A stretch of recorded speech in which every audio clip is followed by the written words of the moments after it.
Here. Kasakian, Here. Najarian, Here. Mayor Agajanian. Present. And for housing, please, roll call. Authority Member Agajanian, Present. Brotman, Here. Kasakian, Here. Najarian, Here. Parazian, Yeah. Chair Devine. Here. Okay. Now, what's next, please? The agenda for the Tuesday, January 19, 2021 joint public meeting of the City Council and Housing Authority was posted on January 12, 2021 on the bulletin board outside City Hall. Thank you. Next item, please. Next item would be community development regarding City Council Housing Authority consideration to join the California Statewide Communities Development Authority, Community Improvement Authority, a joint exercise of powers agency. A council resolution approving, authorizing, and directing execution of a joint exercise of powers agreement relating to the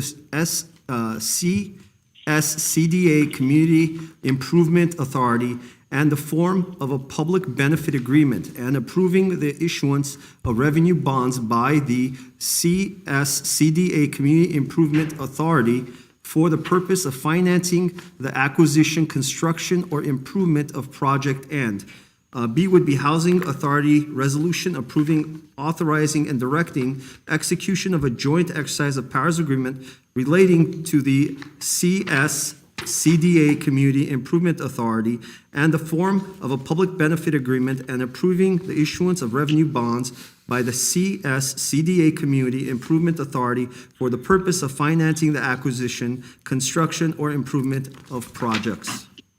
Thank you. Mr. Interim City Manager Rubik Golanian. Yes, thank you, Mr. Mayor. Mayor Agajanian, members of City Council, Housing Chair Devine, members of the Housing Authority. I'm going to turn it over to Mike Fortney, our Principal Housing Project Manager, who has a PowerPoint presentation, and then we'll open it up for questions. Mike? All right, thank you, Mr. Kalanian. This is Mike Fortney. Good afternoon, Mayor Agajanian, council members, Chair Devine, and Housing Authority board members. I'll be presenting this item, and I'll share my screen, have a brief PowerPoint presentation.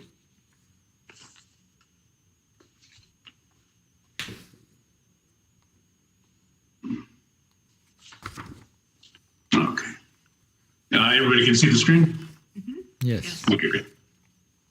Okay, so a little bit of background on the California Statewide Communities Development Authority. It's been around for over 30 years now. It was formed in 1988. League of California Cities and the California State Association of Counties. It has a lot of different programs, but it provides financing for community-based public benefit projects.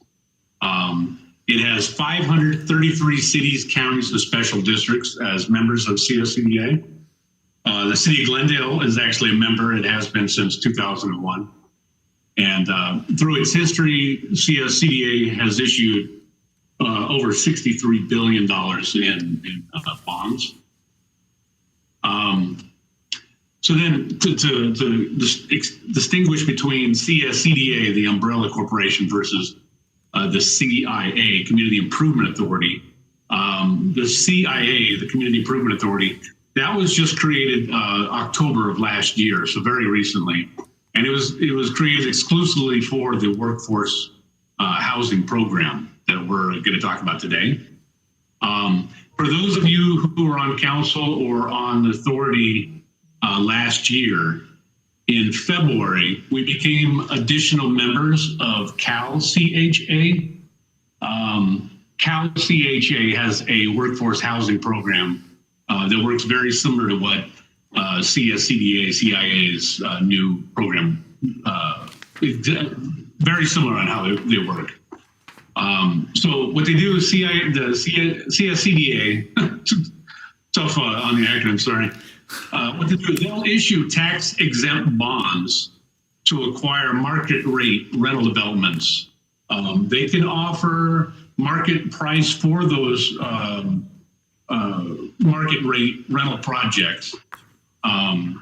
largely because they're able to issue tax-exempt bonds so that they can basically borrow money much cheaper than in the private area. So what they'll do, they'll take a sometimes brand new building, or typically a building within the last, say, 5 years, and they'll issue the bonds, acquire the building, and then as units in that market rate building turn over just naturally, they will lease those units to moderate income households. And they target between 80, 100, and 120% of area median income. So that over the course of roughly 3 to 4 years, that project that they've acquired has, through attrition, become a moderate or workforce housing project. And the target between 80 and 120% AMI. It's roughly, they target a third of the units at 80, a third of the units at 100, and a third of the units at 120%. And to give you an idea what those AMIs are, a single person household at the low end, it says 60%, this should actually be 80%, I apologize, is $63,000 roughly per year. Whereas a 5-person household at the upper limit, the 120%, that's about $146,000 annually. These AMIs may be a little higher than what you're accustomed to. HCD AMIs are adjusted down. The AMIs you're looking at here are HUD unadjusted AMIs, so there is a difference. So again, the 146,000 may seem like a fairly high number at 120%. The affordability period for these units, they are tied to the term of the bonds, and the bonds are typically 30 years. So once CDA acquires the property, they'll do it with a 30-year bond. Those affordability periods also will last that 30 years. Once the rents are locked, they can't increase any more than 4% annually. And then they don't go into a city to acquire one of these market rate projects without the city or housing authority entering into a public benefit agreement. Also, we become additional members of CSCDA initially.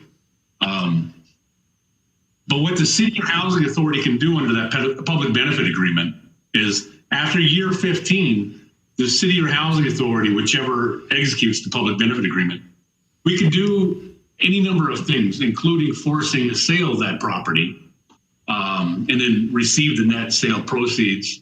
Or we could direct CIA to continue to manage that property and just turn over any surplus revenue to the city up until that year 30 mark where the bond is paid off. And then once there is no debt left on the property, the city or housing authority could acquire that asset for, we'll call it for nothing. I mean, for virtually nothing because of the debt being paid off on the project. And then at the end of that 30 years, once the bonds are paid off, it's entirely on the city or housing authority's discretion whether or not we want to continue to operate it, with a nonprofit housing developer as a moderate income project. If we want to just sell it on the open market, it's virtually wide open as far as what the city may want to do. Starting in year 15 is when we have our option. But it's in year 30 when the bonds are paid, it makes economic sense to do. Under the program, there's a number of policy considerations that the city or housing authority can make. One, I wanted to call out is the designated excess cash flow. Under Cal CHA, if you recall, the same policy consideration was brought to you. And what we had said at the point was, if there is excess cash flow that comes to the city, and certainly at the point where the bonds are paid off, that will be the case if we direct, we opt to continue to own the property. We can say that excess cash flow coming to the city is going to be used exclusively for low and moderate income housing, or you don't have to designate the cash flow for any specific purpose at this time. Another policy consideration, one you didn't consider with Cal CHA, but we wanted to bring to your attention now is you have that option of providing other taxing entities, and I list a couple: LA County, Glendale Unified, Glendale Community College. You can provide those taxing entities a share of that excess cash flow upon sale of the property. It's not a decision you have to make today, but it may be a blanket policy that you want under this program for all of the projects that acquired. There's also a preference that been given to the moderate income units. I just list some. Live and or work in Glendale has been a common preference for lease up on our very low affordable units. You can give preference to first responders, teachers. I even mentioned City of Glendale employees. Basically, you can give any preference that isn't in conflict with the fair housing law. And you can make that kind of policy consideration generally as we enter into the additional membership of CSCDA, or you can make that policy decision on each project as it comes before the city or housing authority. And then continue on with considerations. No, there's a repeat here. My apologies on the live and work and first responders.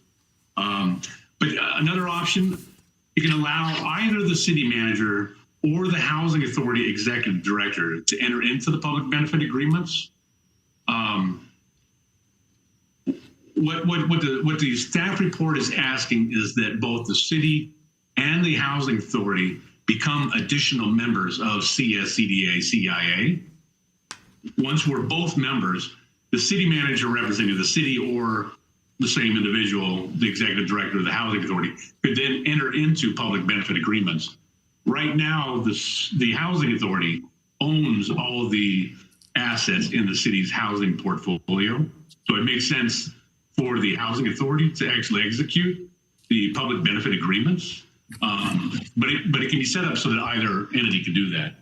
And then another policy consideration would be to allow the city manager or the housing authority to execute public benefit agreements as the opportunity comes, as CSCDA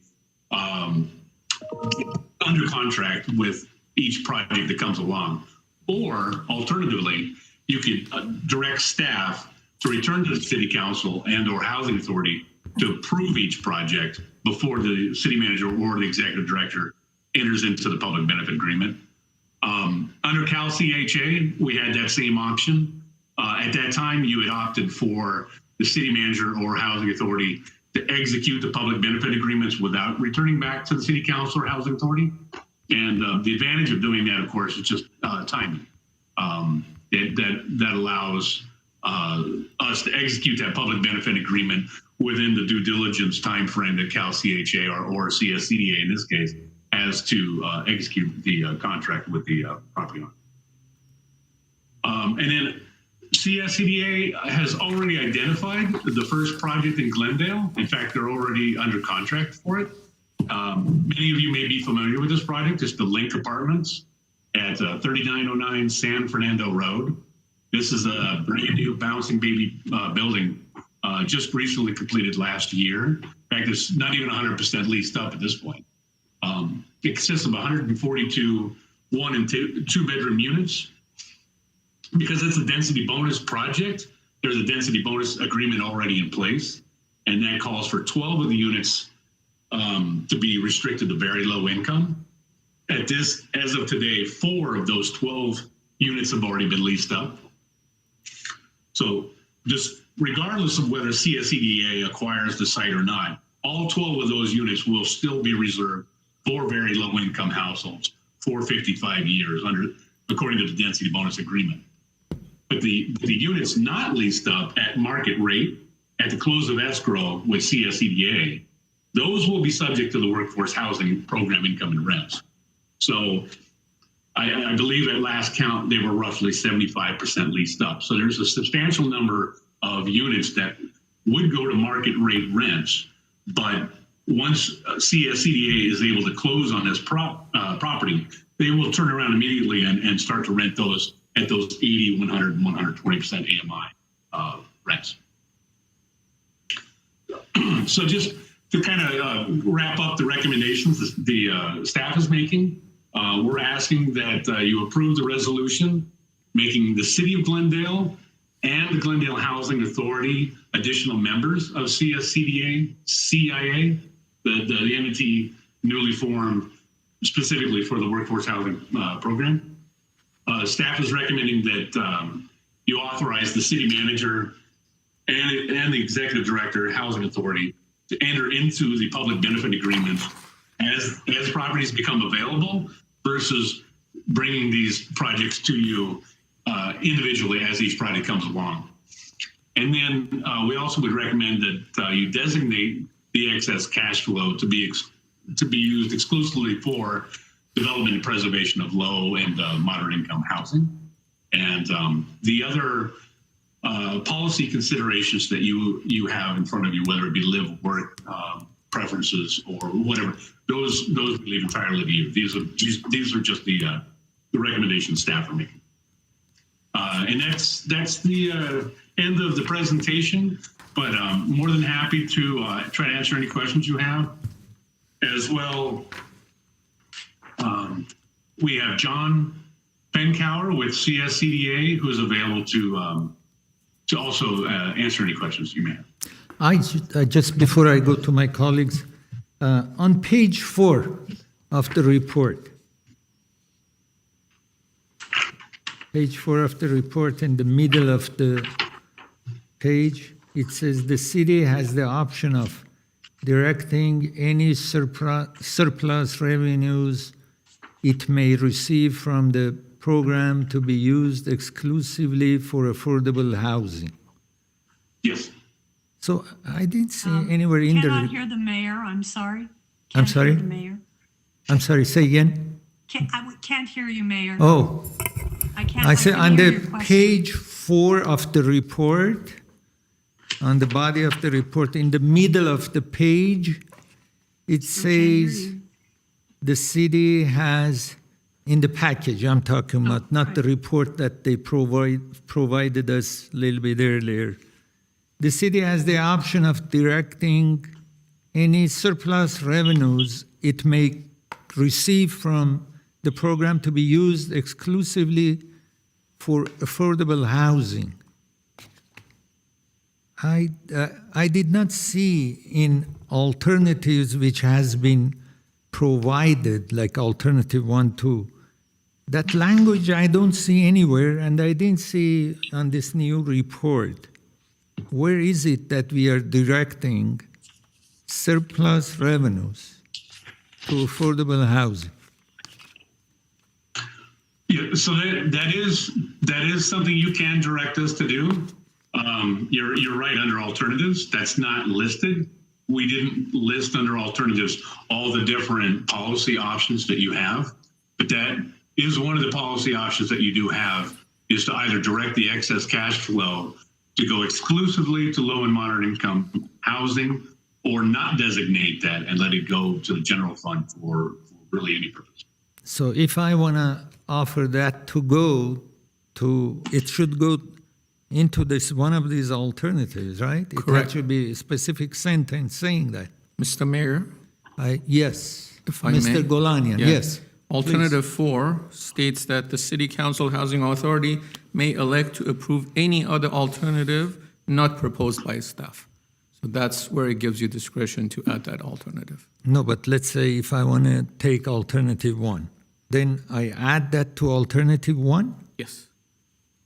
That language going to go with alternative 1 then, Correct. or 2 or whatever. Or whatever you approve. All right, thank you. Is there any question from staff? From Ms. Divan? staff or from? From council or Anybody?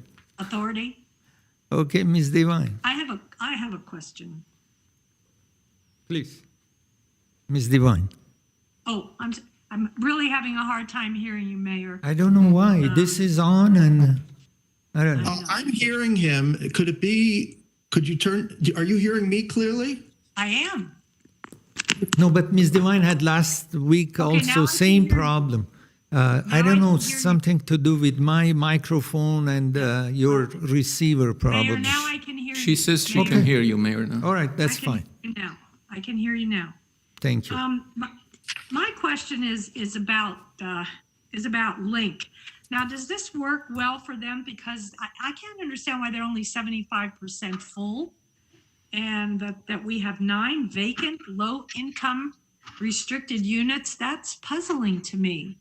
Is there an explanation for that? And does this serve Link well to sell this asset? Right. So, Mr. Vine, the first question, I think the easiest answer is it's a brand new project. So that's why they are not 100% leased yet. I don't recall exactly the date they got their C of O, their certificate of occupancy, but it's just in the last couple of months. It's literally that new a project. There are 12 units designated for very low, of which 4 have been rented now. That's just a process. It's a process to get. If you recall, we did that big lottery for the 5 density bonus projects in the city. This is one of the 5 projects. So the city did the lottery some time ago. And so housing staff is working with the management at Link to provide them names so that they can then go and really dig down deep, do the income qualifying and move those folks in. It just takes time. And Link management, they seem to be very good, but they're not 100% affordable developers that don't deal with very low and low income tenant lease ups every day, like somebody like Meta Housing or Abode Housing or some of the other developers we work with. So it's taking a little bit of time, but we're working through that process with them.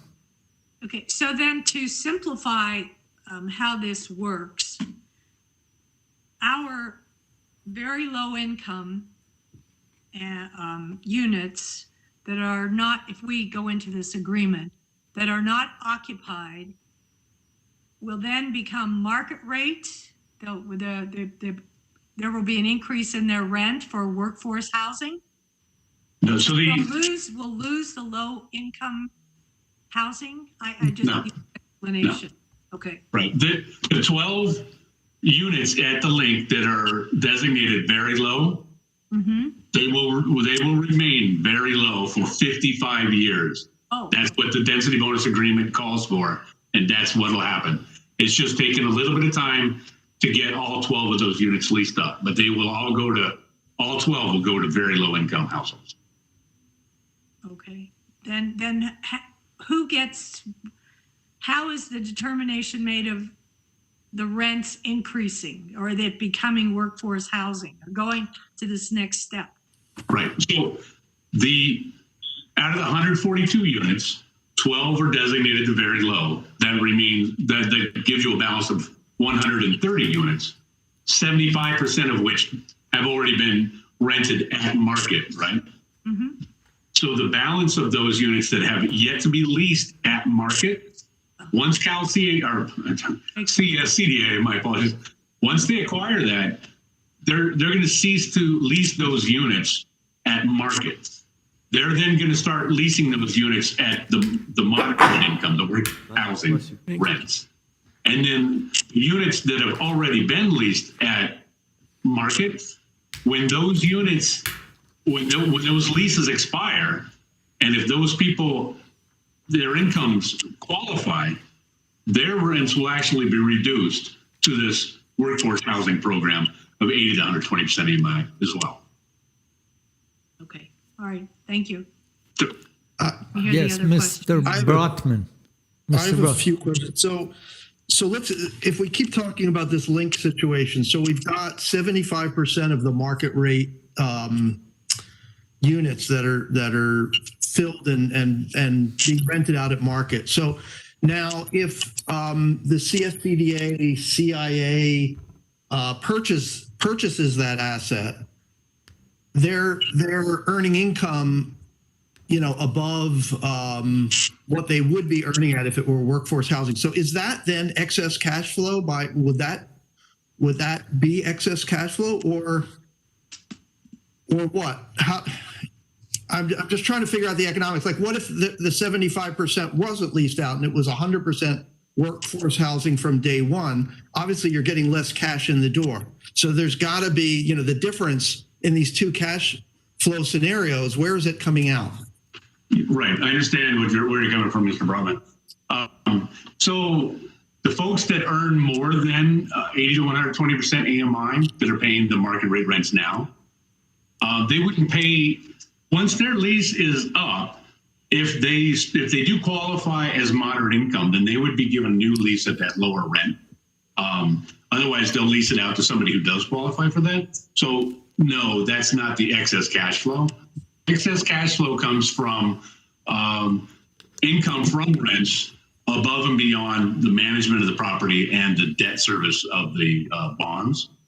And to kind of understand a little bit better the economics of how it works, I do have information I just recently got on a CSCDA project they closed on in Anaheim recently. We don't have the pro forma quite ready to show you on the link, maybe in the next couple of days. But I do have an example that I can show you down in Orange County, the CSCDA was involved in. But because CSCDA is able to issue the bond at that tax exempt rate, I'm speaking to CDA, and they have issued bonds at 3.3% and 3.4% on their most recent deals, one in Carson and one in Anaheim. Those are well below the rate a market rate person could go out and acquire one of these properties for. And it's that delta that makes the difference between a project operating at market versus a project operating at workforce housing. Because right now today, because rents have gone down over the past 15 to 18 months, market rents are not that much more than the high end of the moderate. In fact, they're actually pretty close. So the delta between a completely market rate project, that cash flow, and one at 80 to 100 to 120% AMI, say average of 100% AMI, it's probably not as big as you think. But over time, as these rents are capped at 4% and the market rate could increase higher than that, that's where the delta really starts to grow. So right now, there's a huge demand for these bonds, similar to what CSCDA is issuing, because the interest rates are so low and the economics work well. And again, I do have just recently got numbers from a recent Anaheim deal that CSCDA, and we can walk through that. And also, I should remind you, John Penkower from CSCDA is available on the phone if you'd like further information. Okay, so but it sounds like, you go into negotiating pricing on one of these projects, and depending on where you come out on pricing and depending on, I guess, the mix of units you have, you're going to see whether you're cash flow positive. I mean, and if you are, if you have, I mean, you're covering your bond, you're covering your management costs, and then I guess if there's extra, you're saying that comes back to us. That can, yes, that excess cash flow could come to us. And I mean, why would we not want it? Where else would it go? The only other place it would go would be to pay down the bonds further. Pay down the debt. Yeah, pay down the debt. And that could accelerate the date when we would take ownership. We still, after year 15, we have that option regardless of how much debt is on the project at year 15. We still can exercise the option of either forcing a sale of the property or continuing the management of it. We still have that, but there'll be less debt on the project if excess cash flow went towards paying down the debt between now and then. Right. So it may, Mr. Broadman, it may accelerate, but I don't anticipate it would accelerate it that much. There's not, oodles and noodles of excess revenue. Couple of things. The other, Mike, do we have for the first 15 years, doesn't that residual income go to pay down debt? Right. So if there was some in the first 15 years, it would go to pay down debt. One of the options you have is to split that residual with other taxing entities. I'm sorry. So That's another place where it might go. And why would you do that? I mean, other than you're just being a nice guy? Yes. It is an option for you. When CSCDA acquires this property or other properties, it goes off the property tax roll. That's another reason why it makes economic sense, right? Versus a market rate acquisition. Since it's tax exempt, it doesn't pay property taxes. So entities like the city of Glendale or the county of LA or the community college district or the school district, Glendale Unified, they get a small hit on their revenue on property taxes because this thing comes off the roll. So what that is an option. It's exclusively the city's option would be to make those entities whole at the sale. If say year 15 we force a sale of the property or sometime down the road. Okay. Thank you. I mean, Ms. overall, it seems like too good to be true. Like I feel like asking, what's the catch? You know, what risks, what costs? You know, is there any reason why we would not want to do this? No, I can't think of any reason why you would not. The only hit is the property comes off the tax roll. So whatever property tax you would have gotten from it goes away. But the benefit far outweighs the risk. I'll tell you another thing, Mr. Brotman. I have had probably 7 different cities, smaller jurisdictions throughout LA County, call, email, asking the same thing. Is this thing too good to be true? They did that at Cal CHA when it became additional members a year ago. And I fielded those questions from other entities as well. It's a great deal. There's no reason why the city wouldn't want it. But I can Thank you. Ms. Devine, you have a question? Ms. Devine? No. I have a question. Mr. Najarian. Yeah, I mean, so the key to all this works because there's an independent agency created that can issue the tax exempt bonds. And they've got that delta, that play in between what a private financing would be and what this bond financing is. So I see it was sponsored by the League of Cities and the League of Counties, I guess, the California County Association. So that's why it worked. I'm not so concerned about why it works, but that we should join this group and take advantage of the availability of some moderately priced housing in the community. Okay. So I'll move the item. Mr. Kissakian, do you have anything to add, or we go? I'll just second the item. Thank you. Roll call, please. Oh, hold on. We have 2 items. Do we have calls? Any calls? Mayor, we do not have any calls. Okay. We have a council item and a housing authority item. Okay. I'll For move the the city council item. I'll second the council item. roll call for city council. Before we vote, don't we have some other considerations that we need to address, like? Preferences? Yes. Yeah. We do that now or in 15 years, Mike? I thought you said we don't have to worry about that till year 15. You can do that now as a policy, or you can do that as each project moves along. But one thing we would need direction on now is, do you want to give the city manager or the housing authority executive director authority to enter into these public benefit agreements as they come, or do you want us to bring each one of them to you? The former saves time, allows these transactions to close quicker. So that is one direction we would certainly want from you today. And I would note that's already part of the. Alternative 2. 1 second, Mr. Garcia. I apologize, Mr. Mayor. That direction, that's already drafted into the resolutions that would authorize the city manager or the executive director to execute those public benefit agreements. But the policy direction on some of these other items, we could bring that back at a later time. It was not separately agendized, so they're really, we could get some feedback. But if council wants to make a policy, prescription on those items, we would need to bring that back at a later time. So what we do now? We don't vote on Okay. it? Okay. Yeah, there's no vote necessary. We'll bring the item back. I just wanted to Okay. clarify that. Okay. All right, I we have a bring the question. item back. One more, how you can include what I read before, that the city has the option of directing any surplus revenue. How you do that? How you incorporate Well, that's that what we're inside the alternatives or whatever you're going to bring back? Again, I think, and I apologize, I didn't realize that the staff was, when I read the report, that the staff was seeking direction on those points.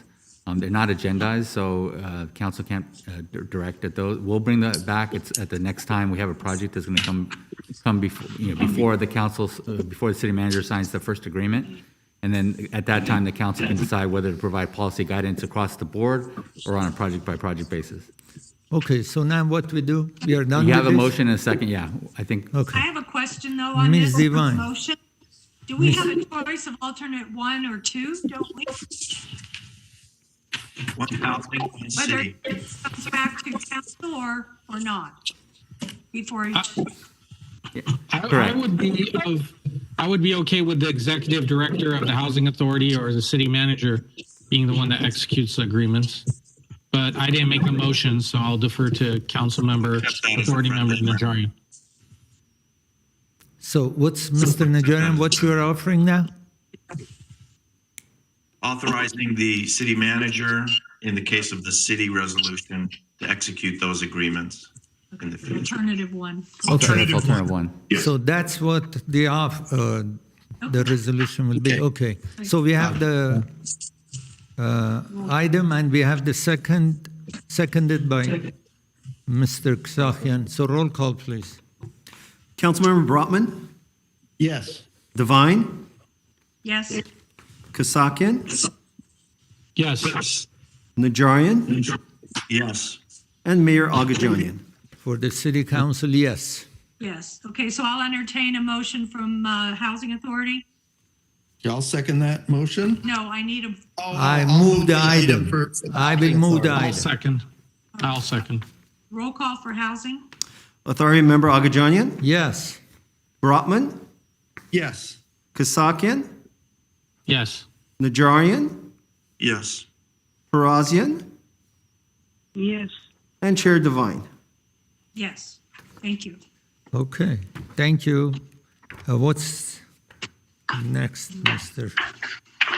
Thank you. What's next, Mr.? Item number 2, Community Development regarding approval of amendment to servicing agreement between the Housing Authority of the City of Glendale and Heritage Housing Partners, a resolution of the City Council making findings with respect to administrative expenses and expenditures outside the redevelopment project areas for the appropriation in the amount of $1,144,469 from the Low and Moderate Housing Fund balance. B, Housing Authority motion to authorize amendment to the servicing agreement between the Housing Authority of the City of Glendale and Heritage Housing Partners, increasing the line of credit established by the agreement to $1,200,000.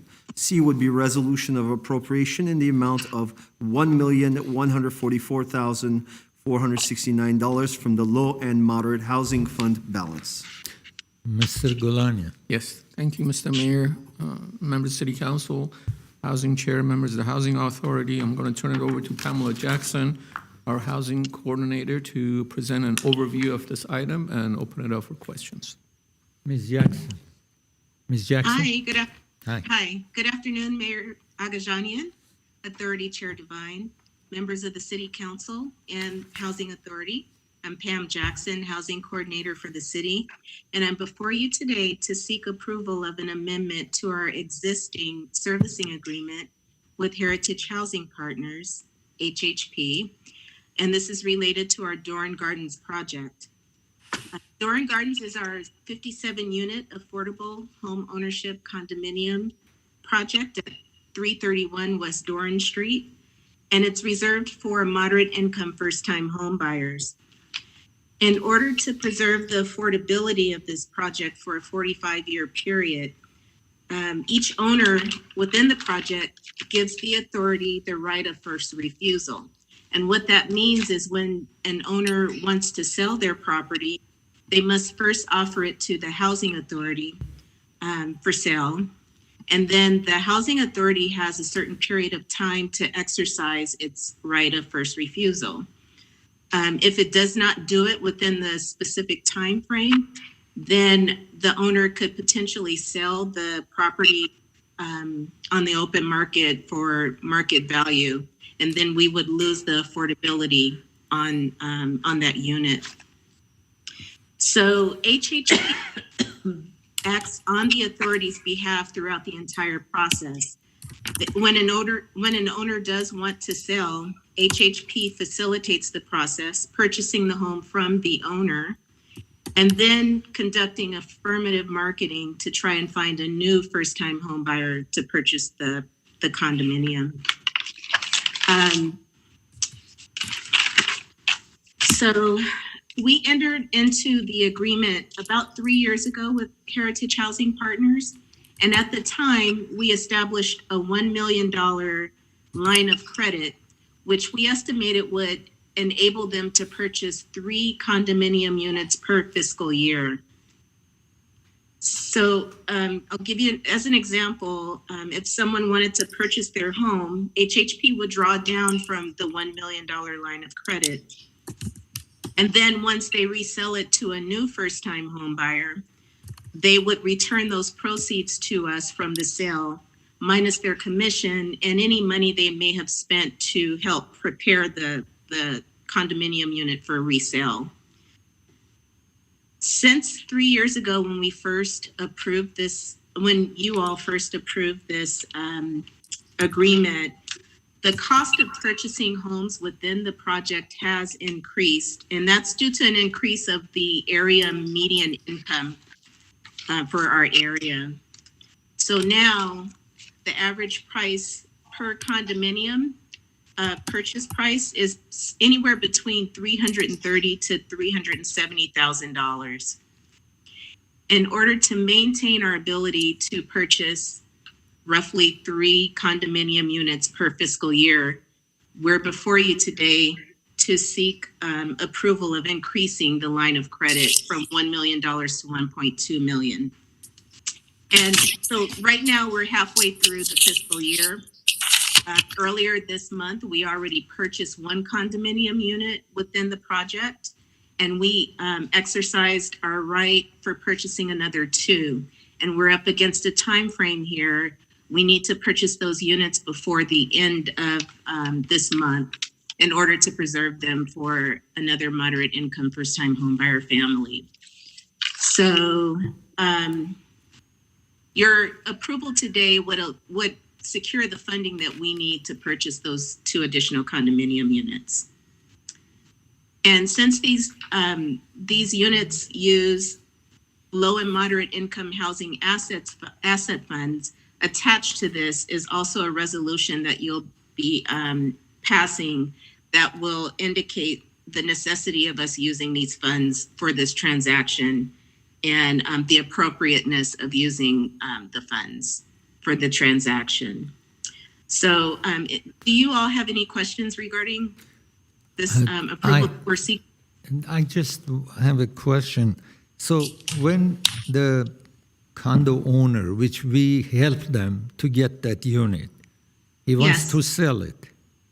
Yes. So we buy it from them, let's say, on the market rate, right? How we buy from the person? On what basis? No, we buy it from them.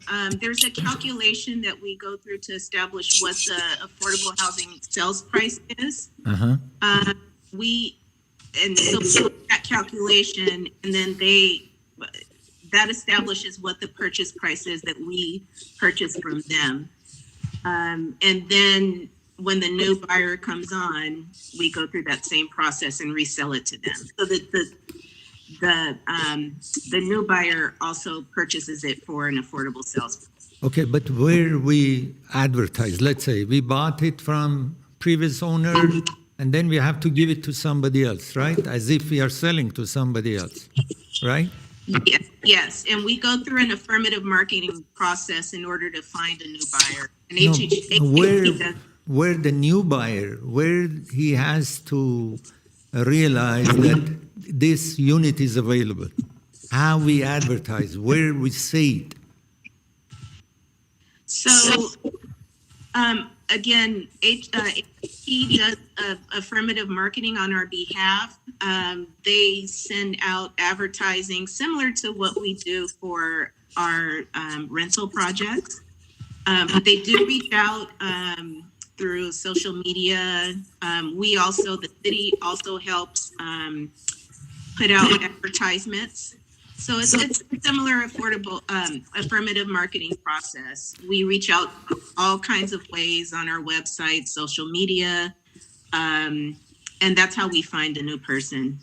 Okay. They also, I believe they maintain a list of people who are interested in purchasing on the project. So they also advertise to that list. Okay, let's say last time when we sold it, how many people they came forward for one unit? For just one? How many people came forward to buy? The last time around, I know that there were hundreds. I don't know the exact number, but there were hundreds of people that actually did apply. So they turned in was like a bid that they turn in their prices, that how much I will pay for it, or how this works? They turn in an application. And then they're ranked. So that's basically the process. It's not a lottery like the other projects, but they are ranked, and people who live and work in Glendale are given a priority. I see. Okay, is there any other question from Ms. Jackson or staff? I have a question. I have a question. Okay, Ms. Parazia. Okay. Hi, Pamela. Pamela, when you said the price of units starting from 330 something to 370 something, is it in accordance with the bedroom size or some other things? Yes, the bedroom size does factor in the area median income for household size of, let's say, 4. Whatever that is, that's part of the equation. So we look at various factors in order to determine that price. Okay. Thank you, Pamela. Thank you. Question, Mr. Mayor. Mr. Najarian, Councilmember Najarian. Thank you. Thank you, Pam. I have 2 questions. The first one is, so these residents are in their own home. It's an ownership property. They're paying a very low mortgage rate. What are the circumstances that would cause them to leave that you've seen? More recently, I think someone's trying to move out of state. We had another situation where actually we did some monitoring and found that the person was no longer living there. And so that's why it pretty much forced the sale. So either they had to move back in or they had to sell it. Well, I do encourage you to keep up that sort of investigation. We do. We don't want anyone gaming the system. Right. And the very last comment is not a big point, but a 6% commission seems to be on the high side nowadays for real estate transactions. We used to have a broker. Well, I'm a broker, but I don't practice. But I understand that it's for once, you get both ends of it, and 6 is a little high. 5 or 4 is more in line. It's not a huge amount of money on a $300,000 sale, but I just want to raise that point that is a generous commission that we're affording Heritage. Well, we'll keep in mind, the contract will be ending, or the agreement will be ending sometime this year, and we'll have to enter into a new one or extend it. So we'll keep You that. might want to look at that. Yeah. Okay. If I may, Mr. Najarian, if I may add to Pam's answer on that one. Okay. HHP, they do a lot more than what a typical broker would do. It's just why we agreed to the 6% to begin with. Number one, they have to deal with income restricted household buyers, but they take possession of the unit. They do all the repairs on the unit. The carpets replaced, paint, the whole enchilada. They do all of that before they sell it to another moderate income household that has to be income qualified. It has to go through all these other additional loops that a typical market rate buyer has to go through. So HHP, it's not apples to apples comparing HHP to a typical broker in this type of situation. And that's why we as staff felt 6% was a fair commission. Not to say we maybe can't get a better deal next time around. Yeah, just keep an eye on it. I mean, this is budget dust in this agency, but let's just, stick to our standards. Thank you. Thank you. Mr. Kasakian. Go ahead. No, thank you. I've been briefed. I read the report. My question is, do we have to move? I know there's a housing authority motion, and then do we have to move 1A? Can we move 1A and C together? Is it a council resolution at 2C? Okay. I believe it's a council resolution. So in that case, I'm happy to move 1 2A and C. 3. Alternative 1 and 3? Yeah. I'll Is that right? second. Okay. No, not 3. Is that correct, Mr. Garcia? Mike, A and C. I believe the resolution is a housing authority resolution. Okay, in that case, Oh, shit. 2A for council. Second. So now what we have, Roll call. I have is the alternative 1, 2, and 3. Now what we are No, 2C is a council resolution. 2, 2C, so yes. 2C is canceled. So we are moving for the council now? Yeah, I apologize. It should be 2A and 2C moved together. 2A and 2C together. 1 and 3. Okay, So 1 and 3 is Kasakian's the motion council. includes 2A and C. I will second those. All right. We have the roll call, please. I guess for the city council. Councilmember Brotman, Yes. Devine, Yes. Kasakian, Yes. Najarian, Yeah. and Mayor Agajanian. Yes, Ms. Devine? And for housing, item B, do I have a motion? Do we have? I'll move it. Mr. Kasakian, we need a Second it. second. I'll second it. Thank you. Roll call? Authority Member Agajanian, Yes. Brotman,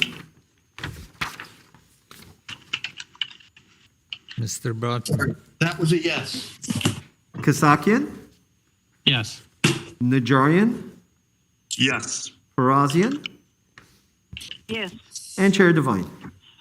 Yes.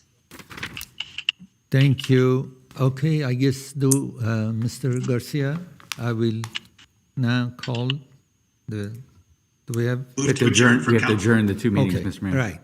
Second. Okay, roll call, Do I have please. an motion for authority for adjournment? Move to adjourn for housing. Second. Thank you. We're adjourned Okay, at 4:10. We're adjourned, Mr. Mayor. okay, we are adjourned. Now, Thanks, everyone. Okay. all right, now.